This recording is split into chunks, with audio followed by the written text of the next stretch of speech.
And that's what I meant by that. I lust in my thoughts, but would never have an affair. I love my husband and consider my marriage a great blessing and a sacrament. Is this a sin against the 9th commandment? Okay. Let me just address that a little bit. That's a good question. Everyone at one time or another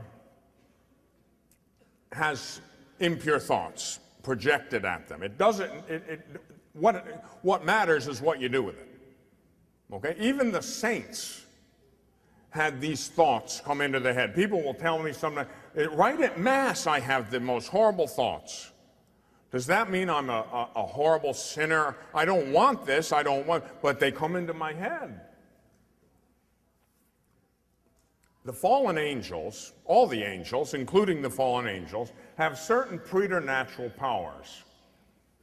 Even after the angels fell, God permitted them to keep some of their preternatural powers. One of them, now remember what angels are. One of the questions was, why do angels have wings? You know, in art.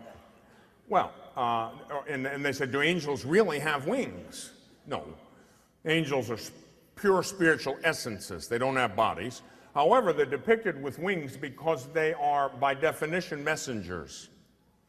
The word angel means messenger. And so wings, you know, they fly fast, messenger. You know, they carry messages from God to us and from us to God. All right.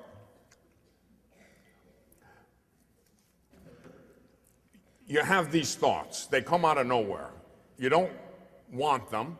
You do nothing to conjure them up. Boom, they're there.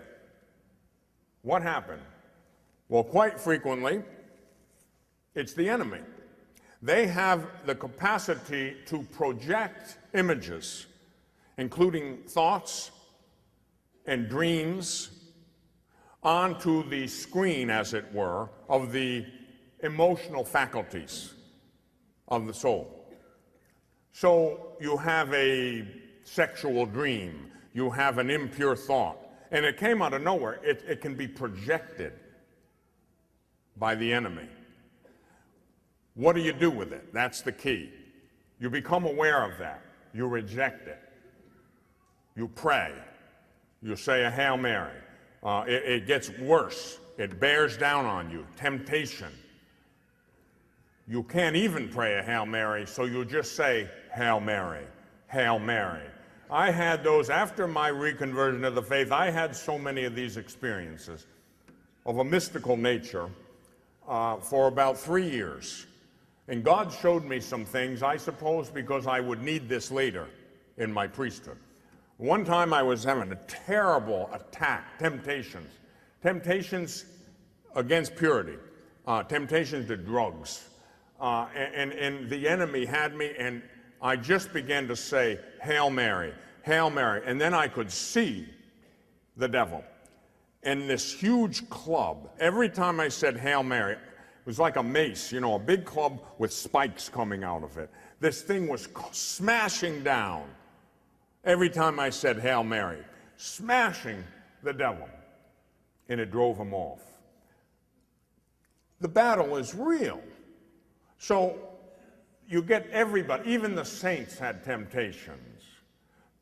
You reject it. You fight it. And you give glory to God. It's not a sin. Matter of fact, not only is it not a sin, it becomes the occasion to give glory to God. Okay? So, it depends on what you do with these things. If you give into it, of course, it could be a sin.